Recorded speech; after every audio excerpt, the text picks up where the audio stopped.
think. I've been getting that wrong lately. And I just caught myself because I always run my stupid mouth for a minute before I have the guests introduce themselves. I'm evolving. I'm becoming aware. It took 473 episodes. How about you introduce yourself, sir? Well, good afternoon, good morning, good evening to wherever people are watching in the world. My name is Ewan Spence. I'm based in Edinburgh in Scotland. Waves to flag, because we've got one of those as well.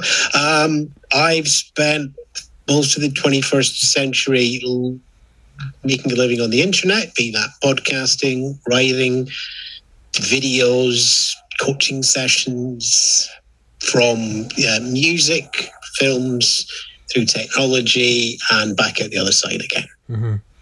And that's good news for me. I started podcasting in December 2019 above my parents' garage. I moved out about 2 months ago at age 30. Cool. My first podcast appearance was November 2004. My first published podcast was February 14th, 2005. So you've got a good decade and a half on me. I have got a good decade. Unfortunately, I didn't make that much money out of it. So unlike others, but there you go. Sometimes it's for the love. Hey, you know what? I have not made a penny. 473 episodes and I haven't made a penny, and I love it. I want to make a penny, but I love it.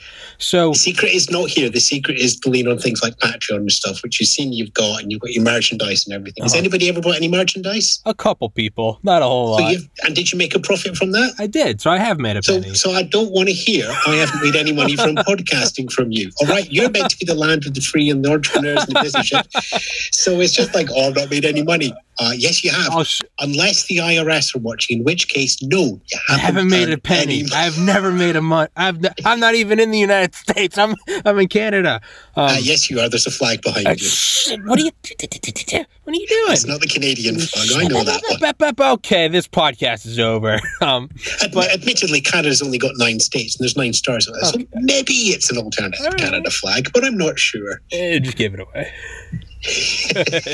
So, so I found you. Because I always tell everyone, I'm always trying to expand my horizons and have on more and more diverse guests. I don't like to limit myself. It's tomorrow for the 3rd time is Charlie Duke, who is the 10th man to walk on the moon. I've had on. I interviewed the last man to walk on the moon, Gene Cernan, a couple of years ago. Really? He's dead now. And yeah, because he had a film I called Last Man on the Moon. It was a documentary film. It's great to watch. One of the things that Gene did when he was on the moon is he wrote his daughter's name in moon dust just before he left. I didn't know that. And that means when we're all gone, forever, when everything is disappeared and turned to dust, his daughter's name will still be written on the moon. What a father. What a beast. That's beautiful. I've now met someone else who's interviewed a man on the moon. I have met my equal. I always kind of I talk shit. I always say, hey, I've interviewed a guy on the moon. Joe Rogan hasn't, and I just met someone who has. But yeah, many of them left now. I think there's only 3 or 4 of them still alive. 4 alive, and Buzz Aldrin. No, hold on, Buzz and Charlie Duke. Is Albine still with us? I think so. Albine and no, Lovell didn't walk on the moon. Should have, but wish they'd given him 16. Yeah. John Young? We still got John Young? I'm not sure. I know, but I've had Buzz Aldrin's secretary on this podcast twice, but Buzz, I believe, is officially finished with podcasts, and I think. And you're right too. I mean, it's like one thing they did 60 years ago. Yeah, I know, right? It's and the third, because listen, let's just call it what it is. They're very old now, and I do believe that one of them I reached out to, I kind of read between the lines. I think it was his daughter I spoke to. I forget the name, but she said basically her father's not doing any more interviews. I think maybe his memory is going, and it's, I don't know, preserve a legacy. Maybe he doesn't want to be on, and I completely understand and respect. Here we go: Harrison Schmidt, Charlie Duke, Dave Scott, who we missed probably because of the stamps, and Buzz. Yeah. That's the 4 that we still have. Yeah, it might have been. I'm not sure. One of the ones I reached out to, the kind of feeling I got was they were in their later years, and I mean, these are people in their 90s now. Yeah. Charlie Duke, you wouldn't know, man. He just started working at a defense contractor last year, doing something new. He's coming on for the third time tomorrow. He emails me from his iPhone. I mean, Charlie Duke, you'd have no idea. If I was wanting somebody to interview any astronaut, the astronaut from STS-26 and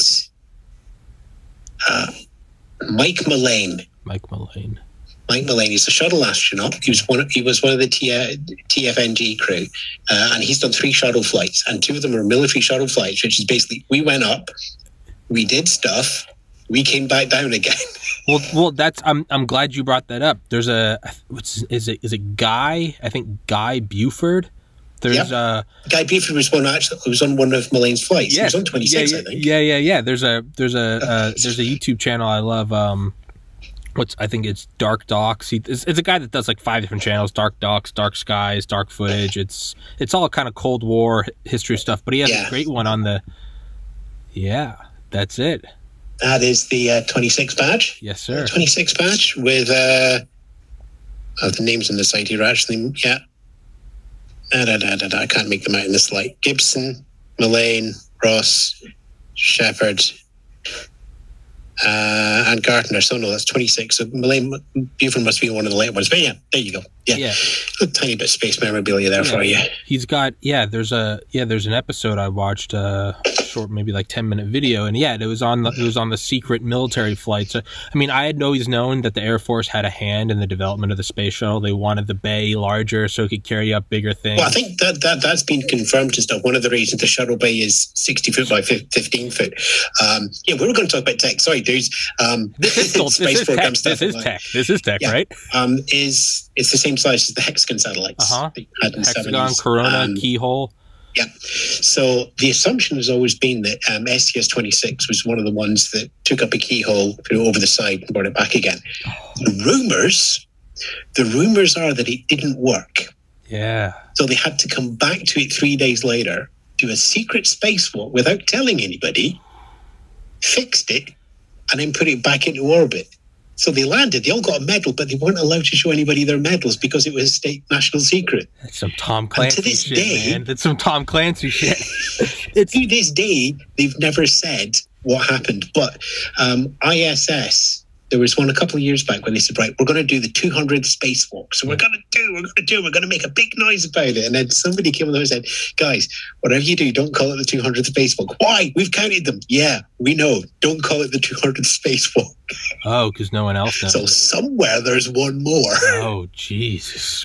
Yeah. So Mike Mullane has actually done a really good autobiography. So it's called Riding Rockets. You should grab it from Amazon. It is one of the most honest books about being an astronaut, because there's an entire chapter about how he's just absolutely petrified of the launch in this. What is it? Riding Rockets? Riding Rockets. Okay, I'm looking it up right now. Mike Mullane. And he's ex-USAF, so he knows what he can talk about, what he can't talk about. But I think he'll be a fascinating guest. Man, well, I gotta try to get him. Yeah, I gotta find it right now.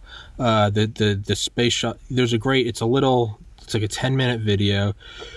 Where is it? Yeah, I mean, I follow the Dark Dog stuff as well. Okay, good. Okay, then the secret. I'm going to email it to you right now. It's all about the NRO and stuff, which the National Reconnaissance Office was. Have a look also for. I'm just going to check my Amazon list. There's another one you might like. And it's called Into the Black or Into the Deep. Let me just Into the Black. No, I've read that book. That's a great one. Yeah, best TS one. Yeah.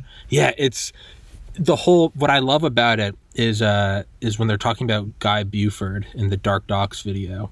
They say they went up there, and there's not a screw up there that isn't accounted for. So it's not like maybe you could kind of. They're all up there. Apart from one corned beef sandwich. Yeah. And well, they've brought up some stuff in their pockets, but the way they describe it is like at one point, Guy got ready for his own, like he went into the back bay and everyone else pretended not to notice, and he went up and he released this little rotating thing for the Department of Defense, really tiny, like the size of a basketball, came back in and no one said a word. I'm like, it's real, like the Splinter Cell like conspiracy movie. It's real. That stuff's real, and you gotta wonder what the hell's going on right now. I think with everything, every single military campaign, every single war that's been fought has always had things happen that spend hundreds of years coming out. And it's not a conspiracy or anything, although that makes for great clickbait titles.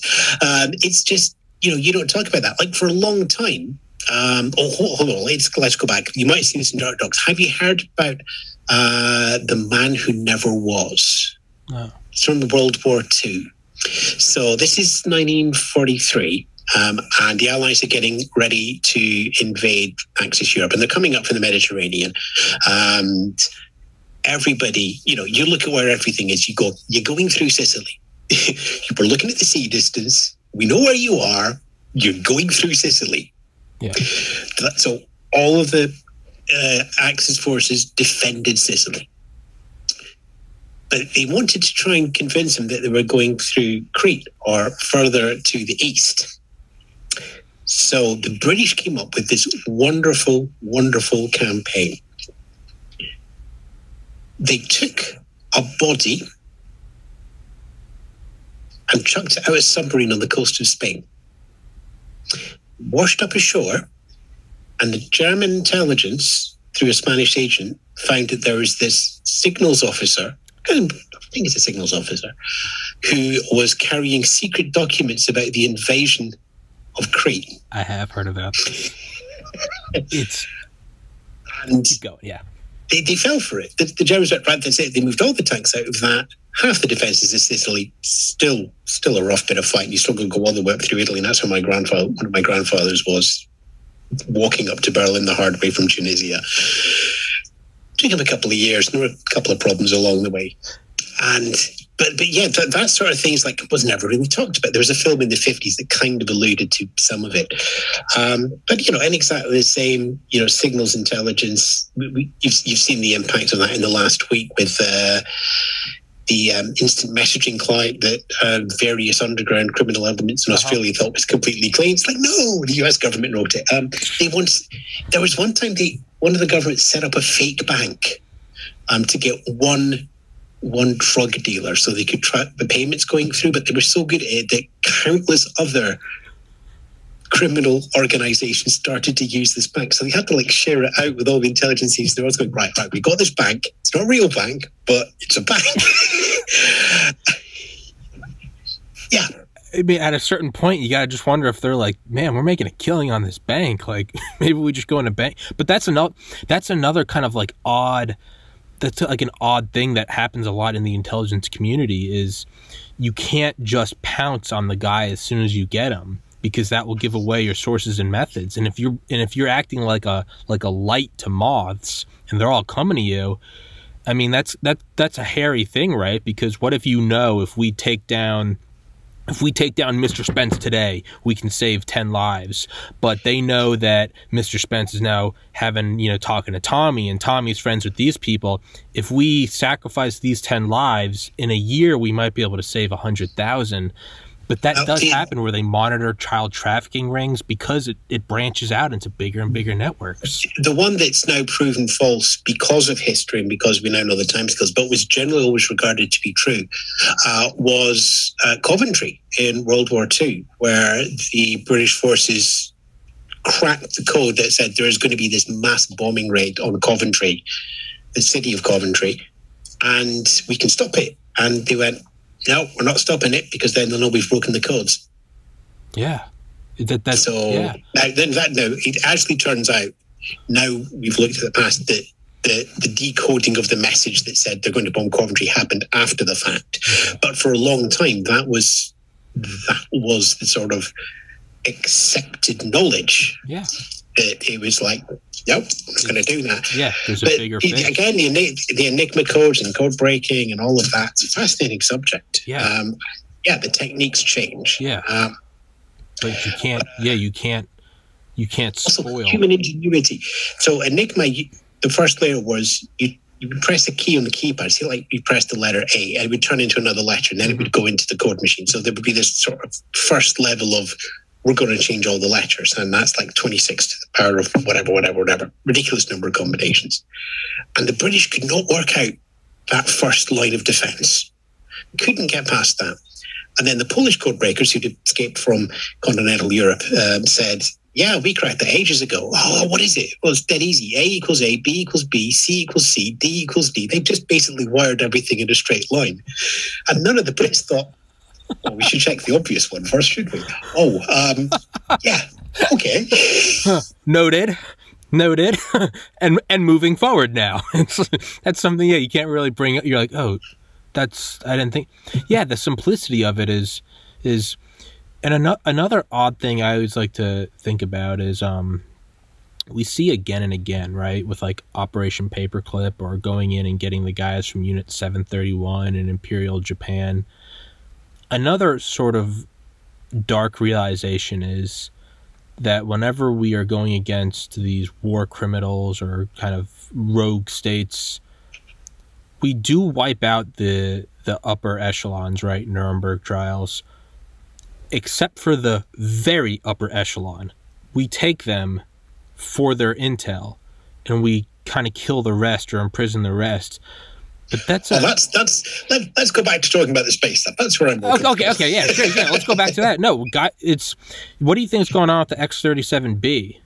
Do you think exactly the same thing that's happened with countless things, from Gemini through MISS through the various stages of Skylab? It's stuff is being tested. Yeah. It's a bit like podcasting or YouTube. They don't know what works. They're going to send something up and give it a go. Yeah. The advantage now is they can bring it back down again, and have a look at what's going on. It's exactly the same thing as, I'll stay back to World War II, but it's exactly the same as we've invented RDF to help when the Germans are coming across the channel, or we've discovered how to use this radio beacon to create the instrument landing system so we can bring in bombers in the dark. The person who did that was Arthur C. Clarke, who went on to do some more book writing and film writing and became part of one of the most influential science fiction films in the world, but he also invented radar-assisted landing in World War II.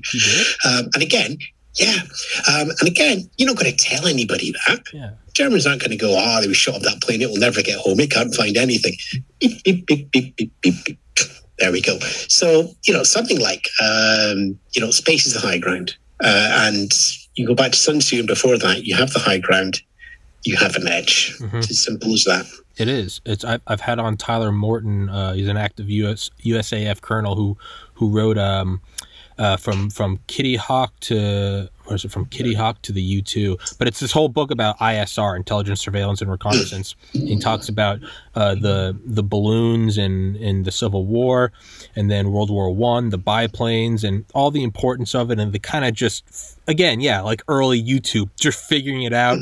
They were like dropping their like messages, like on they were writing what they saw, and they'd throw it out of the biplane behind their own lines, and someone pick it up, and sometimes they try to actually throw up. It was insane. But what we saw was it's the ultimate high ground. And then you have to see with 1947, the separation of the Army Air Forces into its own branch, the Air Forces, because it was now becoming clear that this was such an important new field or plane of existence for warfighting. Nice pun. Yeah, you got it. We needed a whole new branch for it. And then we're seeing that again now with this separation of the Air Force, and it's been a long time coming with the creation of the Space Force. It's the ultimate high ground. You have to be able to look down and see everyone, and it seems like the creation of the Space Force might have been the early stages of a new sort of, I don't know what it would be, an arms race or something, but there's no way other nations aren't. Neil deGrasse Tyson's book, Accessory to War, he talks about just how absolutely invaluable space technology is. And once someone else does something, you have to keep up, just like the nuclear arms race in the Cold War. I feel like it's only a matter of time before we see a China Space Force and India. And I don't know if that's a bad thing. Is it just driving us all to space? Is that a bad thing? It might be if we kill each other, it's a bad thing. But so here's I'm not going to touch on the war stuff, okay. In terms of should we all go to space? Yes. Yeah. And here's why. Because let's say you need 100 scientists to do your spacey stuff, or be it military, civilian, private business, private enterprise, whatever. You could just pick 100 scientists and hope you've got the best. Yeah. Or you could train 100,000 and pick the best 100. Okay. What do the other 99,900 do? They go into clean energy research. They go into education. They go into medicine. They go into construction. You suddenly, if you have a country that accelerates that educational process with a view to get the 100 best for the moon races, probably the best example, the amount of extra intellectual power you've created to find that has this huge balloon. Yeah. Going on through. So when people go, what did the space race ever give us back in the 60s and 70s? We spent all that money. Yeah. Give us everything. And you saw just the top slice went to the moon. Everybody else, well, you wouldn't probably have had the home computer revolution without some of those people going into business to create those early computers in 74, 75, 76, 77. And at that point, you come across those coming out of the college who've been trained by all these people, meeting up the businesses who've been built up on this stuff, and they crash together in the late 70s, early 80s, and you have the home computer boom. You have your trash 80s, you have your Apple Ones, and you have your Apple IIs. America got slightly distracted because you went console-based, and over in the UK and Europe, we spent another 5 or 6 years on actual play around actual programmable computers at home for gaming before the PC sort of took off in the mid-90s. But you had this huge brain trust built up. So if there was to be an acceleration into space now, my opinion is that would be a great thing, because you'd have to find 100 or 1,000 really good people. And behind them will be another 99,000 really good people that have missed out by a fraction. Yes. And that's where the science and the discovery and everything will come from. Not that 1,000 that went to the space race. They'll do what they need to do. And they'll work out how to build rocks on Mars so we can hide under the ground and be in a cave and go, oh, we're in a cave on Mars. Yeah, but it's still a cave. But we're on Mars. And at the same time, that extra brain power back on Earth can solve so many problems. Yes. Yeah. That's actually brilliantly said. Look at what we've done with the COVID vaccine. Yeah. Now, normally vaccines take 10 years, and 9 years of that is approvals and trials and legal stuff. But when it was needed, none of that was done. It was just like, right, we need the smartest minds to do this. And remember, they'd already worked out how to do RNA delivery. They did the hard bit of how do we get the body to accept the recipe was already done. All they needed to do was find the recipe and then do trials and going through. Now imagine that you had 10 times the number of people working on a project and 100 times because there's been more people put through education. They've been supported through education. They're going into education not knowing that they are not going to come out with 99 years of debts on student loans. They know they can come out and they can just learn it. There's a lot to be said for social education, and social as in, socialist. Yeah. Not we teach everybody social education and social work. Although, again, the amount of advantages you could have on that when you look at mental health. Mm-hmm. The last 15 months, I think, we're all struggling a little bit. And I think, nobody's will come out of this the same. Yeah. And I think a lot of people are going to be a lot more understanding about mental health issues. And again, that's going to be a great thing. Yeah. So, there are a lot of adversaries coming through, but I like to see the good side of all of these things. So I've had people, that's kind of a running joke on this podcast, is that I'm nauseatingly optimistic, but I don't see any other way to do it. I mean, and I've kind of beat the drum ad nauseum on this podcast. In 2014, I lost my older brother to suicide. Mental health is very near and dear to me. And my thoughts to that. It's of course family members there as well. Yeah, but so that is one of the benefits I try to look, and people may say benefits, but I say yes, benefits. That's what I look at COVID as, is I'm like, hey, the stigma of mental health, I would say, took a severe blow in the last 18 months, because now everyone got a taste of something. Anxiety about a job, depression because they couldn't have a social life. Everyone got a little taste of it. And that's not to say, now you got a taste of your own medicine. No, it's everyone, you go, oh, okay, I get it. And I think we're going to see something positive come from that. And well, the number of viruses that are out there that haven't had research on them. Mm-hmm.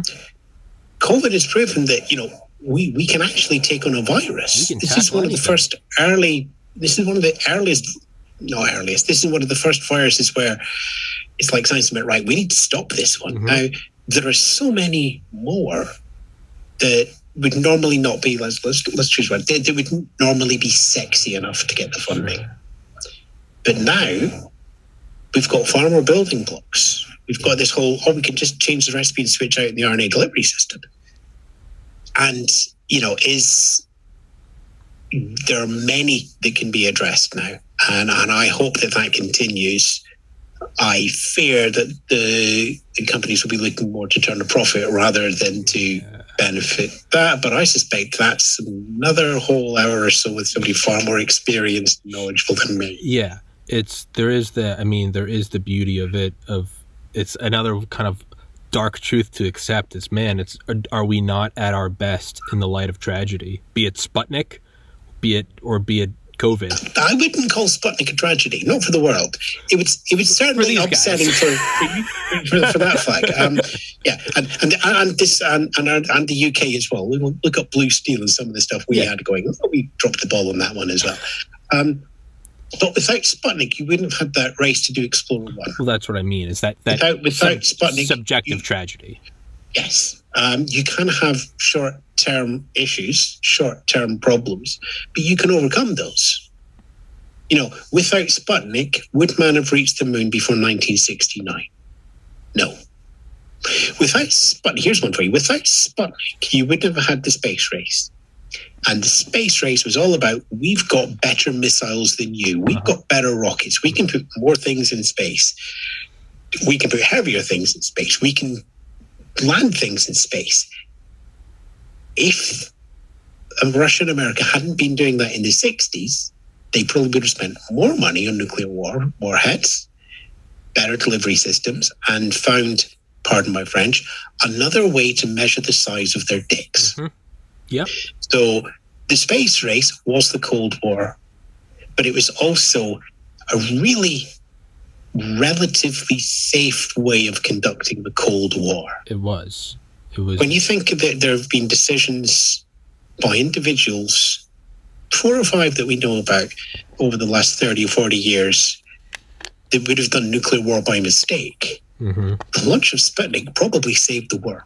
And without that, you and I wouldn't be here. That's actually you're right. It was a safe place to let off steam. Yeah. Instead of every day having a D-Day or a Battle of Berlin, it was who can launch farther, faster, better, quicker. Yeah, and there were a couple of warriors at each side, and they were meeting in combat in the middle of the battlefield. Rather than having hundreds of thousands of soldiers crashing in the middle of the field like a medieval battle, it's a much more honourable way of doing things. Yeah. And when there were tragedies on both sides acknowledged that there had been deaths on the other side. Even in the middle of the coldest period, you still had American astronauts traveling to the funeral of Russian astronauts. Mm-hmm. And it was some time before there were American astronaut deaths, but you then had Russian astronauts at those services as well, or at least in the case of Apollo 1, I believe, at least passing over their condolences warrior to warrior, mm-hmm. as opposed to country to country. Mm-hmm. So, yep, I can take your immediate point. Sputnik was a bad thing, but I actually think it was one of the best things that allowed us to see the 21st century. Well, that's what when I say bad thing, that's what I mean. Is it's a bad thing that acted as a catalyst for innumerable great things, and I mean, you can only hope that it happens again with some sort of space race, a space race 2.0, even if it's between private corporations, Blue Origin versus SpaceX, or if we get some real money behind it and do US versus CCP, the payoff could be, I mean, we could advance 100 years of space development in 20 years. And now the downside is like, I don't know, maybe it's nukes falling from orbit, but we've avoided that this far. I think we can keep 1968 space treaty. You're not going to have nuclear weapons in orbit without a break of the non-proliferation treaty. Everybody's pretty hot on that one. Yeah, that's true, but you know, once the bullets start flying, the treaties mean nothing. I'm with you. I don't think we should. I just tend to look at whoever's at the very top. I doubt the people at the top of the Pentagon really I think they'll remember the lessons of the 60s and 70s and go, no, let's just put it this way. If you suddenly see American business, American government, Chinese government all going, right, that's it, we're going to be first to Mars, then you can just go, there's our release valve. There's our let it all out there. Yeah. Well, that's what I hope. I think the best thing that could happen would be the private race for either asteroid mining or helium-3 on the moon. If you can turn a profit, helium-3 is a better chance than asteroid mining. The problem with asteroid mining is you've got far too much delta V to get back from an asteroid. Mm-hmm. Your helium mining, you already know how to get to the moon. You only need to know how to get back. If you're doing helium-3 mining, the chances are you've got to have ice on the moon. You're going to be able to crack it, hydrogen and oxygen from that. That's rocket fuel. So it should be, again, easier to do that. And given that the moon is shared, much like the Antarctic is, it's for everybody, but you have that bit, you have that bit, you have that bit. Again, it's a nice release valve to go through there as well. But again, you're seeing the differences. Take Elon Musk, for example. He's here's a guy that made his money from PayPal. Literally made his money from PayPal. And he's decided to build rockets and go to that and everything and fly into space and do that. Okay, a lot of that stays inside his company. But the obvious one is battery technology. Mm-hmm. From the Tesla cars to the battery that can sit at the side of your house for solar panels and so on. That's technology that's going through.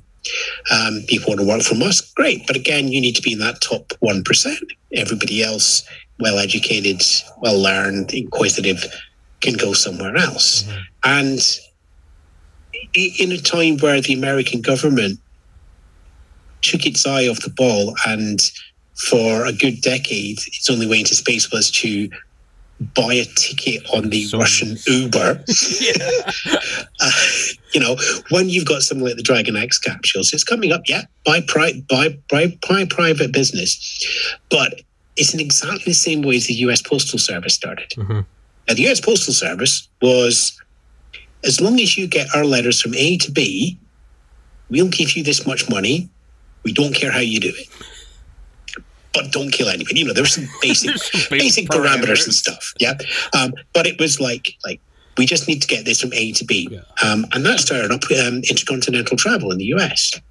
Now, you do the same thing with the space program. So you say, right, we're going to buy 50 seats to the International Space Station over the next 2 years. Give us those 50 seats. We want to do 3 at a time. We don't care how you do it, but here are the parameters.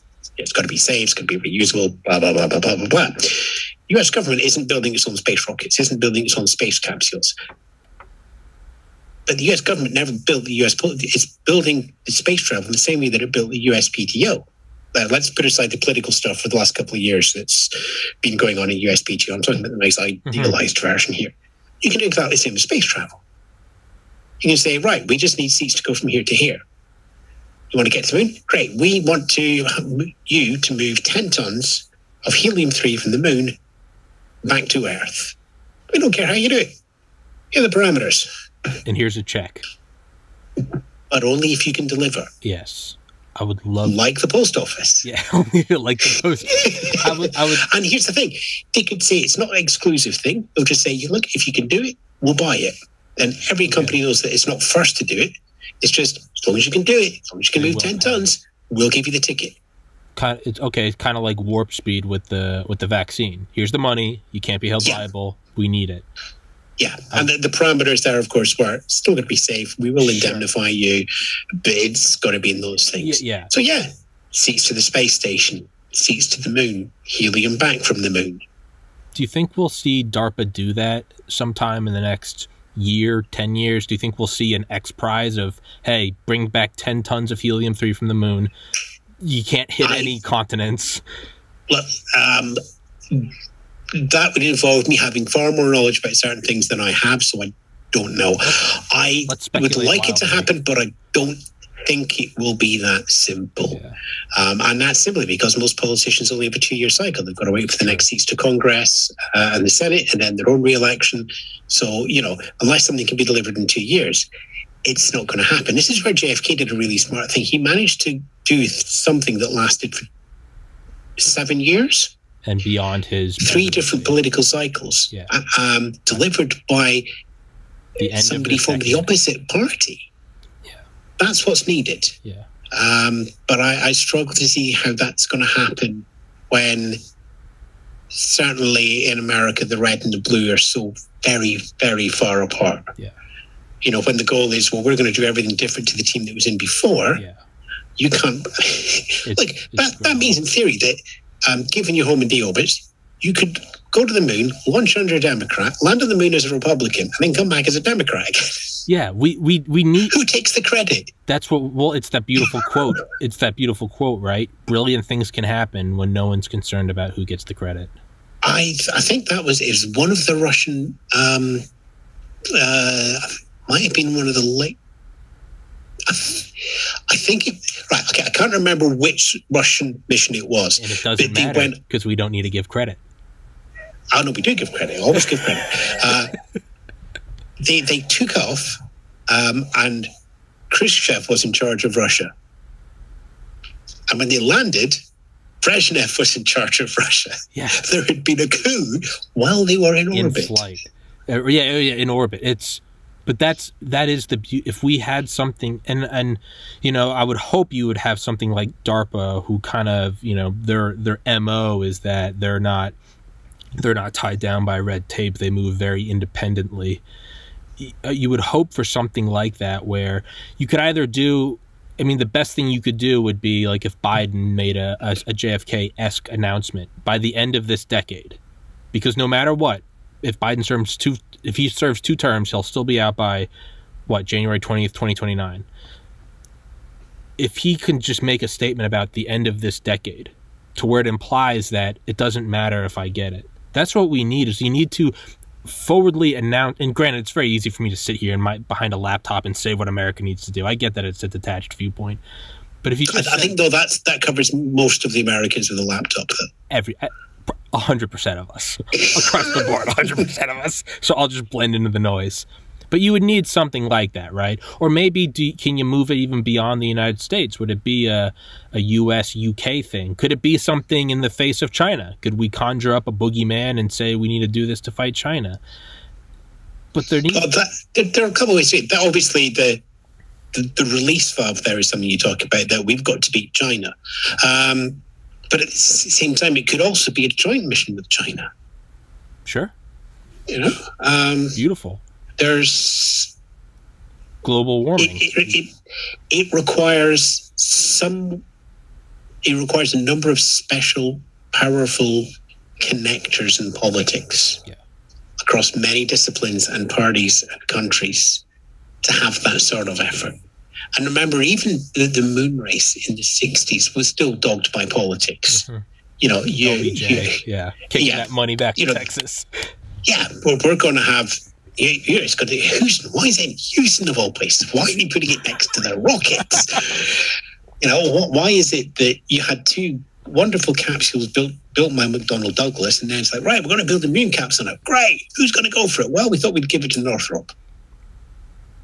What? That's how it works, baby. That's how it works, baby. Stealth technology. Lockheed had a great plan for a follow-up to the stealth fighter with a stealth bomber, but no, we're going to share the money around, so we're going to build a B-1B up with Grumman. Hey, you got to love... Grumman Northrop. So. Yeah, you got to love the United States. We do practice perfect socialism when it comes to defense contracts. It doesn't matter who wins the fighter contract, the F-22 Raptor, the YF-23 Black Widow. It doesn't matter who wins it.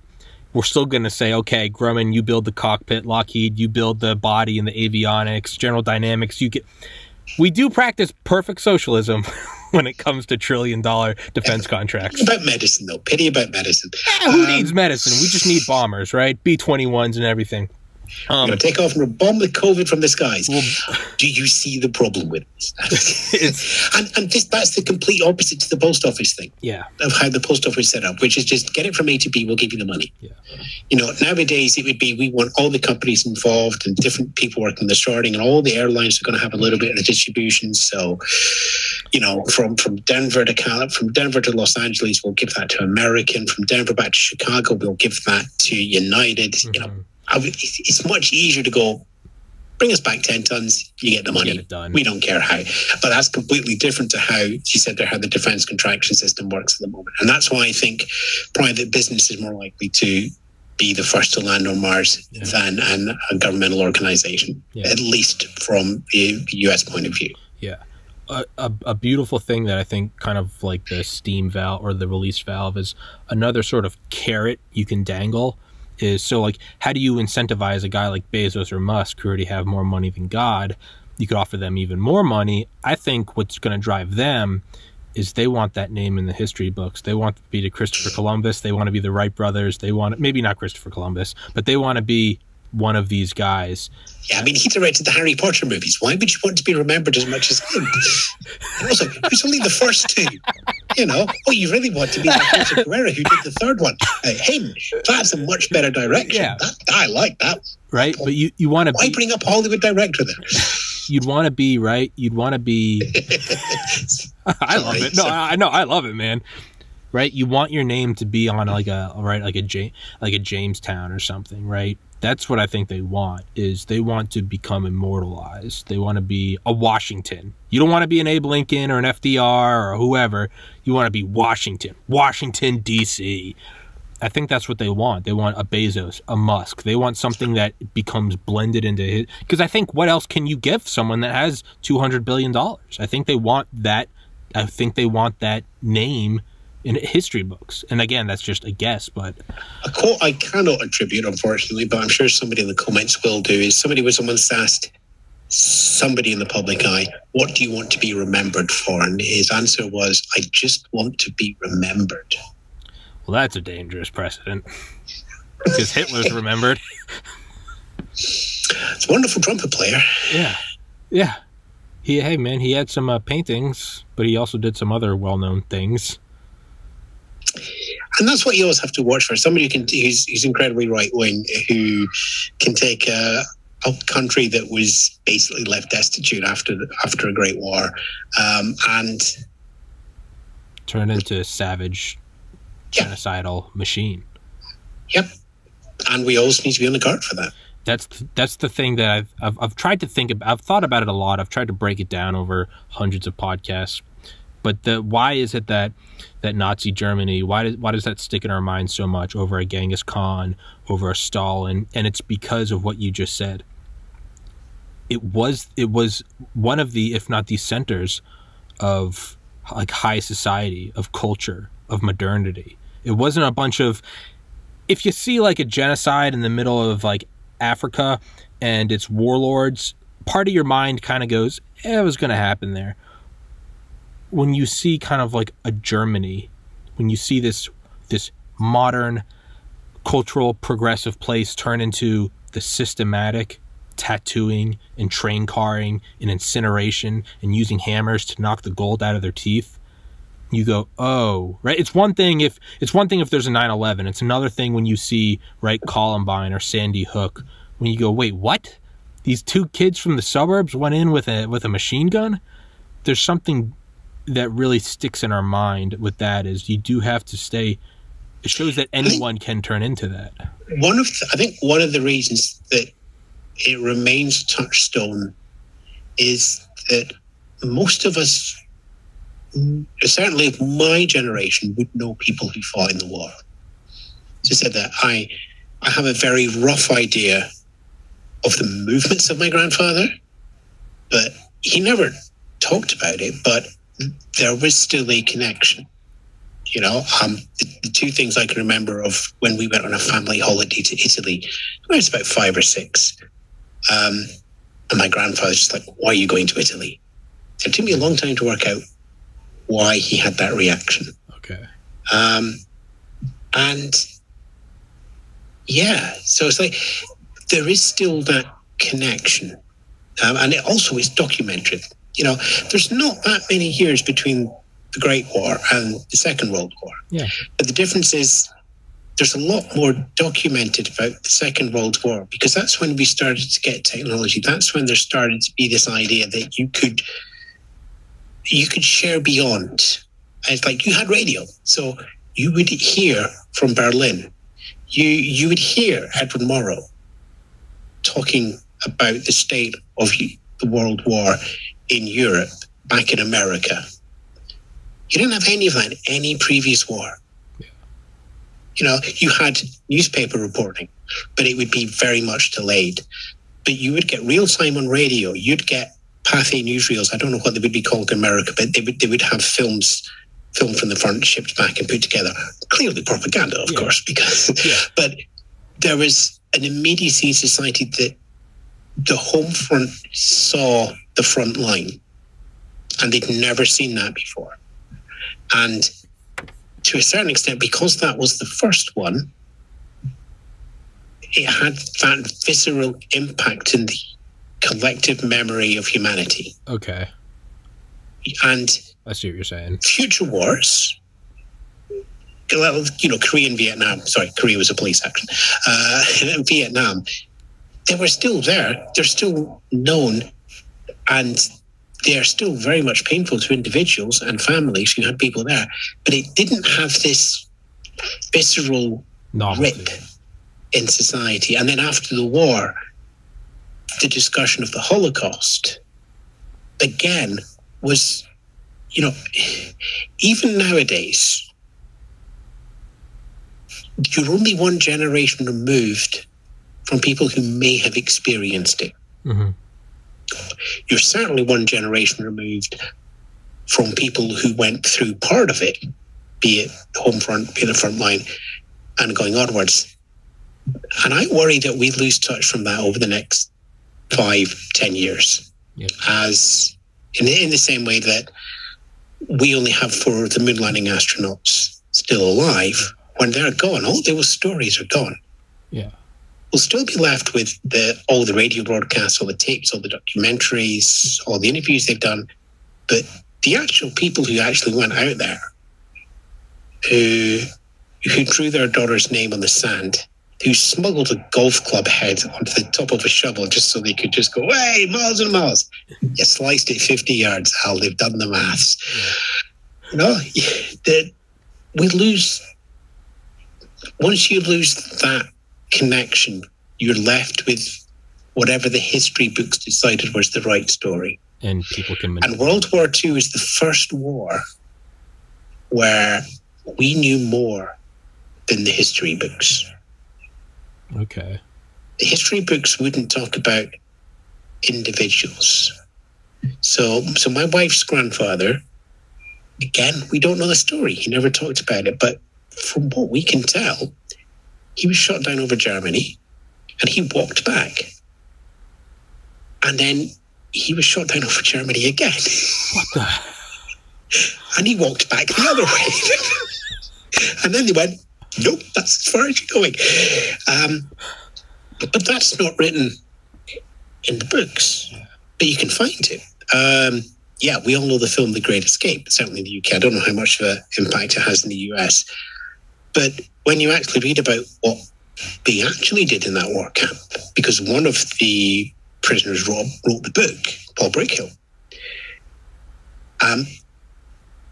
he was part of there was another escape. So here's the thing. You're aware of The Great Escape, Stalag Luft 3, 79 M4. They didn't stop escaping from that camp while they were building that big tunnel. Because otherwise, what would the Germans have done? Yeah. Why are you all being so nice and gentle? You're meant to be the best escapers of the British Army and you're not doing anything. What are you doing? Yeah. Yeah. So they kept on doing other escapes. And there was an incredibly famous one called the Wooden Horse. Heard of it? No. So, first of all, they built a wooden vaulting horse. Naturally. Pommel horse, yeah. But, of course, it had solid sides. They would take it out and they would leave it by the wire and they'd do their exercises and they'd jump over it, they'd knock it over, and the Germans could see it's just a wooden horse and everything, and they just leave it out there all day and bring it in at night. After the first day or two, they put 2 people inside the wooden horse, took it out and put it right next to the wire, 100 yards away from the sheds, 50 yards away from the fence. They built a trap door out by the wire, and they started digging from this wooden horse. Oh, shit. So then they bring the dirt in, hang it up in the horse, put the trapdoor back down, take it back inside for the night. Next day, take the horse out, 2 more people in it, put it down, dig a little bit further.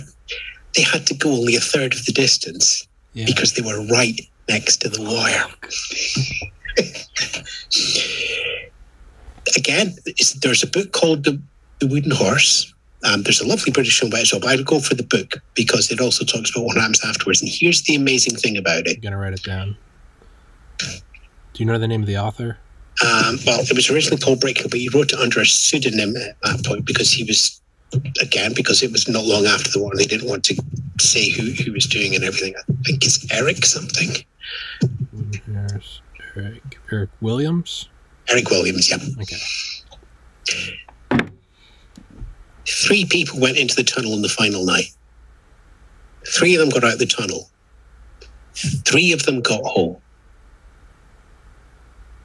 They had 3 home runs from the 3. One of the most successful multi-pole escapes from World War II. Yeah. And this was happening at the same time as they were planning what would be known in popular culture as the Great Escape. Okay. And again, there's 2 stories there. One of them you're completely familiar with because it's become the accepted wisdom. It's part of society. It's part of the fabric. Even though there were no Americans in the camp, so who Steve McQueen is playing, I have no idea. He played the German motorcyclist card. Steve McQueen on the motorbike was being chased by Steve McQueen wearing a German uniform on the motorbike. There you go.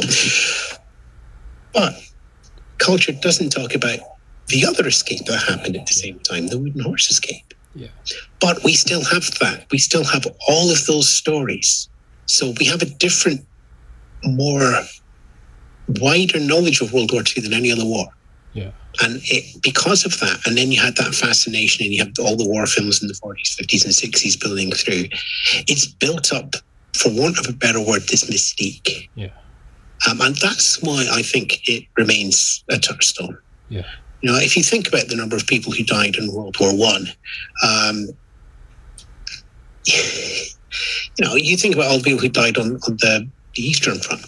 Again, not really part of the sort of Western storytelling of World War II, but it's all there. You know, you very rarely hear about the fall of Singapore when you talk about World War II. But again, it's all there.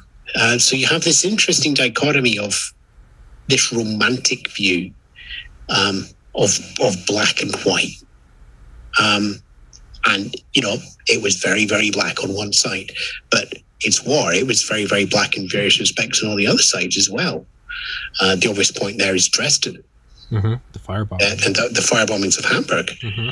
And, well, the raids such as the 617 raid on the Mo and the Eder dams from 617, very much celebrated. Well, you know, there was a lot of people further down the valleys who were drowned. Yeah. Including Russian labor camp. Yeah. So, you know, it's very useful to grab onto things like that and use them as emotional touchstones nearly 80 years later. And there's a danger in doing that. Yeah. Well, let's wrap this one up. But remember, folks, I was on to talk about Apple phones. We were going to talk about the M1 and the M2, but I had to mention Charlie Duke and we were off to the races. But that's, what did I tell you right before we started? I don't like to have any parameters. I like to see where it goes. And that, I think that was far more interesting than anything we were going to talk about, man. Dude, I would love to have you back on. I would love to have you back on. We can talk about technology. I would also love to just have you back on and shoot the shit about World War II and space. That was you're a mesmerizing individual to listen to. You've got some reading. You've got some reading to do now. I do. It's very rarely that I have a guest on where I don't want to, because I talk nonstop. I love the sound of my voice, right? You're one of the few guests that I was actually intent on. I just wanted to keep. So you got it. That's beautiful, man. That's if I'm not making it clear, it's the biggest compliment I can give. It's fantastic. Tell me something your listeners don't know about you. Something that my listeners don't know about me.